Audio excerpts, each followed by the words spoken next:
जय हिंद। पिछली class part 1 में हमने ब्लड से संबंधित 25 प्रश्नों की चर्चा की थी। आज पार्ट 2 में हम आगे के प्रश्नों की चर्चा करेंगे। इन सभी प्रश्नों की पीडीएफ मैं अपने टेलीग्राम चैनल पर दे दूंगा। तो आइए शुरू करते हैं। आज का पहला प्रश्न है, रक्त में किसकी उपस्थिति से एंटीजन का पता चलता है। देखो, एंटीजन कहाँ उपस्थित होता है? एंटीजन उपस्थित होता है आरबीसी की सतह पर। ओके, तो ऑप्शन सी सही हो जाएगा। अब चलते हैं अगले प्रश्न की ओर। अगला प्रश्न है 27वां। रक्त में सबसे बड़ी कोशिका कौन सी होती है? देखो, सबसे बड़ी कोशिका इसने साइज के आधार पर हमें पूछा है, आकार के आधार पर। तो आकार के आधार पर सबसे बड़ी कोशिका होती है डब्ल्यूबीसी, फिर होगी आरबीसी और सबसे छोटी होती है प्लेटलेट्स। ओके, तो सबसे बड़ी कोशिका रक्त में कौन सी हो जाएगी? डब्ल्यूबीसी। ऑप्शन सी सही हो जाएगा। अब चलते हैं अगले प्रश्न की ओर। अगला प्रश्न है 28वां।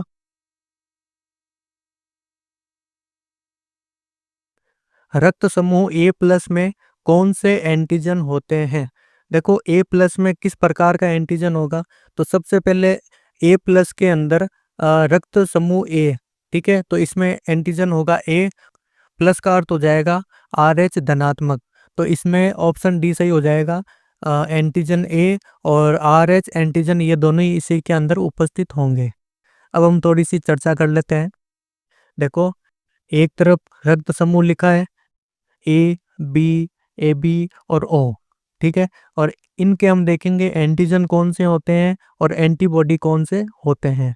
देखो, रक्त समूह का एंटीजन ए होगा और इसकी एंटीबॉडी क्या होगी? बी। ब्लड समूह बी का एंटीजन होगा बी और इसका एंटीबॉडी क्या हो जाएगा? ए। रक्त समूह ए बी का एंटीजन होगा ए और बी दोनों, ठीक है, और एंटीबॉडी हो जाएगी इसी की इसमें किसी प्रकार की कोई एंटीबॉडी नहीं पाई जाएगी। ठीक है, ये थोड़ा सा याद रखना आप अपने। रक्त समूह डी का हम देख लेते हैं। इसमें किसी प्रकार का कोई प्रतिजन या एंटीजन नहीं पाया जाएगा और इसमें एंटीबॉडी बनेगी ए एंड बी, दोनों प्रकार की एंटीबॉडी उपस्थित होती है। देखो, इसको याद करने का एक तरीका होता है कि ए का एंटीजन ए, बी का बी, ए बी का ए एंड बी दोनों, और ओ का मतलब हो गया क्रॉस, किसी के अंदर किसी प्रकार का कोई एंटीजन नहीं आएगा। और अगर अपन को एंटीबॉडी देखनी है तो हम इसको क्रॉस करके देख लेंगे। देखो, ए को हम क्रॉस किया इधर, इधर बी को क्रॉस किया इधर, ठीक है, और इधर ए बी को इधर क्रॉस किया, एक्स को उधर क्रॉस किया। एक्स का मतलब है यहाँ पर कोई एंटीजन नहीं है या एंटीबॉडी नहीं है। अब चलते हैं अगले प्रश्न की ओर। 29वां प्रश्न है, रक्त की वह कौन सी कोशिका जो शरीर में ऑक्सीजन की कमी का कारण बन सकती है? देखो, ऑक्सीजन की कमी का कारण कौन बन सकती है? आरबीसी, जिसको अपन लाल रक्त कोशिकाएं भी कहा जाता है। अगर यहाँ पर ऑप्शन में हीमोग्लोबिन होता तो हीमोग्लोबिन में सही हो जाता, क्योंकि आरबीसी के अंदर क्या होता है? हीमोग्लोबिन, और हीमोग्लोबिन का काम क्या होता है? O2 और CO2 का परिवहन करना। अगर हीमोग्लोबिन कम हो जाए या फिर आरबीसी कम हो जाए तो ऑक्सीजन की कमी हो जाएगी। ठीक है, तो इसने यही पूछा है। अब चलते हैं अगले प्रश्न की ओर। अगला प्रश्न है, blood group A B minus का क्या अर्थ है? देखो, ए बी माइनस का क्या अर्थ है, इसमें ऑप्शन देख लेते हैं। पहला ऑप्शन है आर एच फैक्टर का नकारात्मक होना। देखो, यहाँ पर जो माइनस का जो चिन्ह है ये नकारात्मक फैक्टर को दिखा रहा है, तो ये ऑप्शन सही हो जाएगा। ऑप्शन बी क्या है? ए और बी दोनों एंटीजन मौजूद होते हैं। देखो, हमने पहले ही बात की थी, इसमें ए और बी दोनों प्रकार के एंटीजन उपस्थित होते हैं, ये भी लाइन एकदम सही है। ऑप्शन सी है, इसमें किसी प्रकार का कोई एंटीबॉडी नहीं होती है, ये भी एकदम सही है। तो इसमें तीनों ही ऑप्शन सही हो जाएंगे। ऑप्शन डी सभी सही है, ठीक है, सही हो जाएगा। अब चलते हैं अगले प्रश्न की ओर। अगला प्रश्न है, रक्त में प्लेटलेट्स का प्रमुख कार्य क्या है? तो प्लेटलेट्स का कार्य क्या है? रक्त का थक्का बनाना। अब अगला प्रश्न लेते हैं। अगला प्रश्न 32वां, रक्त के प्रमुख प्रोटीन कौन कौन से होते हैं? देखो, रक्त के अंदर कौन कौन से प्रोटीन पाए जाते हैं? पहला ऑप्शन है एल्ब्यूमिन, ये पाया जाएगा। देखो, एल्ब्यूमिन का क्या कार्य होता है? जल की मात्रा को नियंत्रित करना, ठीक है। रक्त के अंदर जल की मात्रा को नियंत्रित कौन करता है? एल्ब्यूमिन। दूसरा क्या दे रखा है? ग्लोब्यूलिन। देखो, ग्लोब्यूलिन क्या करता है? ये प्रतिरक्षा बनाता है, और प्रतिरक्षा बनाने से क्या होगा? शरीर में रोग प्रतिरोधक क्षमता उत्पन्न करेगा। ऑप्शन सी क्या दे रखा है? फाइब्रिनोजेन। फाइब्रिनोजेन क्या करता है? फाइब्रिन का निर्माण करता है और इसी फाइब्रिन के निर्माण से क्या बनेगा? रक्त का थक्का बनेगा और ये थक्का क्या करेगा? ये शरीर से जो रक्त बह रहा है उसको रोकेगा। इसमें तीनों विकल्प सही हो जाएंगे। अब चलते हैं अगले प्रश्न की ओर। अगला प्रश्न है, human blood group O negative को सार्वत्रिक दाता क्यों कहा जाता है? देखो, सार्वत्रिक दाता ओ नेगेटिव को कहा जाता है ये हमें पता है। अब इसने पूछा है कि क्यों कहा जाता है। तो क्यों कहा जाता है? क्योंकि इसमें किसी प्रकार का कोई एंटीजन नहीं होता है। ठीक है, ये मैंने आपको पहले ही बता दिया था। अब चलते हैं अगले प्रश्न की ओर। अगला प्रश्न है, रक्त में हीमोग्लोबिन की कमी से कौन सी बीमारी होती है? देखो, हीमोग्लोबिन की कमी से एक बीमारी होती है जिसका नाम है एनीमिया।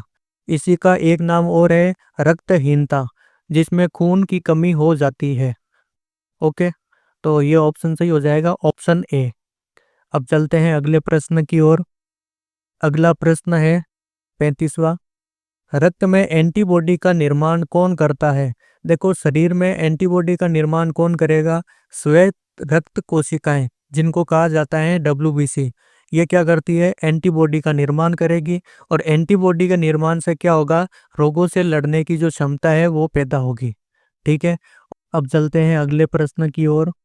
अगला प्रश्न है, रक्त में किस घटक का प्रमुख कार्य शरीर से अपशिष्ट पदार्थों को बाहर निकालना होता है? देखो, रक्त में अगर पूछा है ना, अपशिष्ट पदार्थ को बाहर निकालने का कार्य कौन करेगा? तो ये कार्य करेगा प्लाज्मा। क्योंकि प्लाज्मा क्या होता है? ब्लड का द्रव भाग होता है। तो द्रव भाग होने के कारण जो भी अपशिष्ट पदार्थ है वो इस प्लाज्मा के अंदर आएगा और प्लाज्मा उसे क्या करेगी? दूसरी जगह पर या इसको आगे बहाकर लेकर जाएगी। ठीक है, अब चलते हैं अगले प्रश्न की ओर। अगला प्रश्न है, रक्त का समूह A+ किस प्रकार का रक्त समूह है? देखो, A+ किस प्रकार का रक्त समूह है? देखो, ऑप्शन ए क्या है? सार्वत्रिक प्राप्तकर्ता।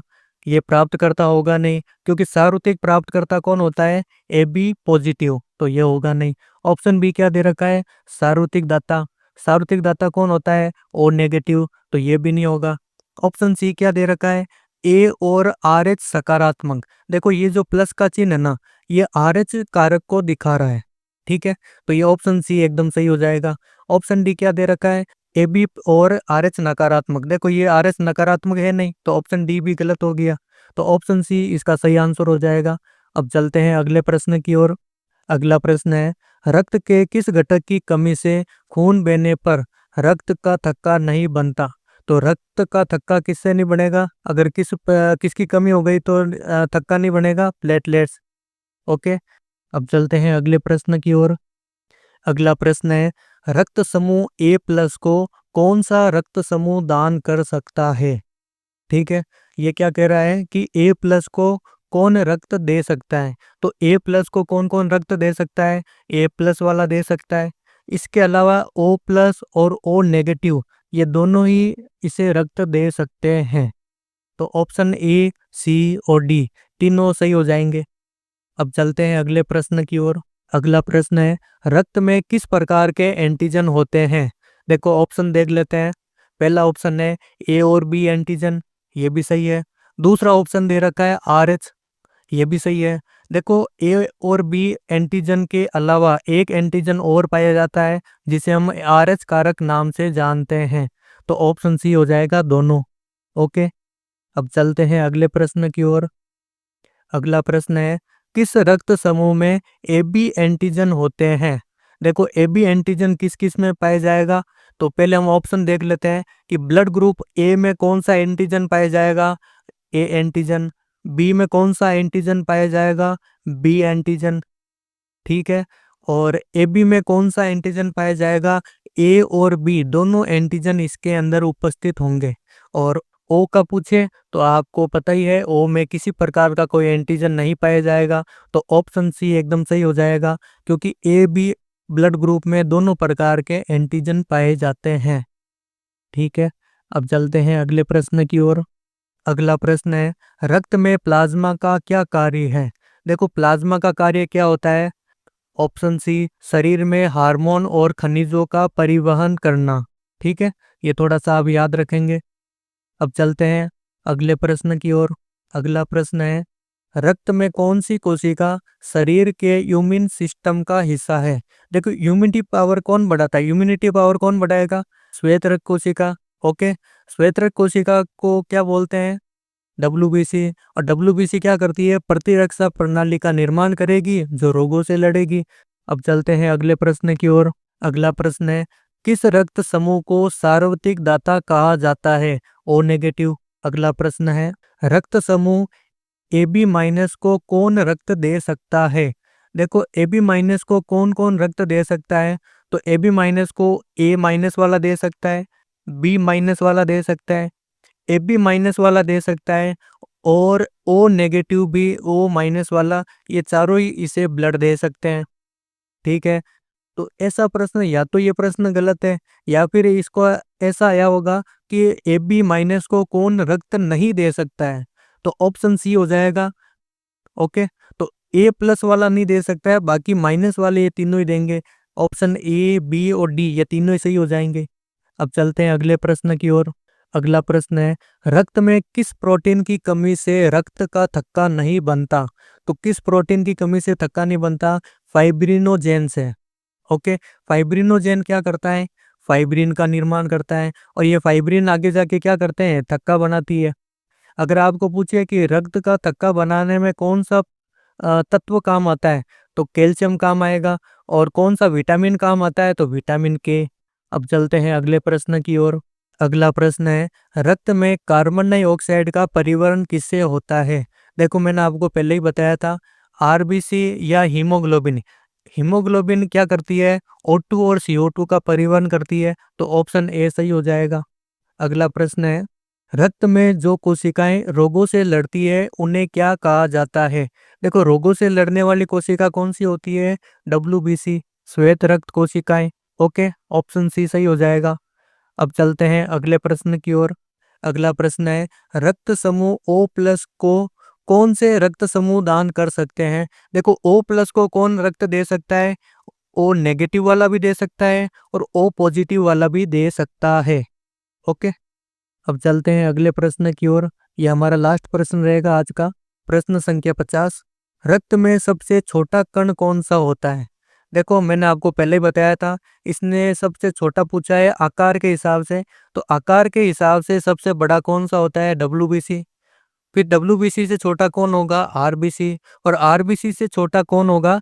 प्लेटलेट्स। तो सबसे छोटा रक्त में सबसे छोटा कण कौन सा हो जाएगा? प्लेटलेट्स। तो दोस्तों, कमेंट बॉक्स में कमेंट करके बताइए कि आपको ये वीडियो कैसे लगी। आई होप आपको ये सारे टॉपिक समझ में आए होंगे। मिलेंगे नेक्स्ट वीडियो में, तब तक के लिए जय हिंद, जय भारत।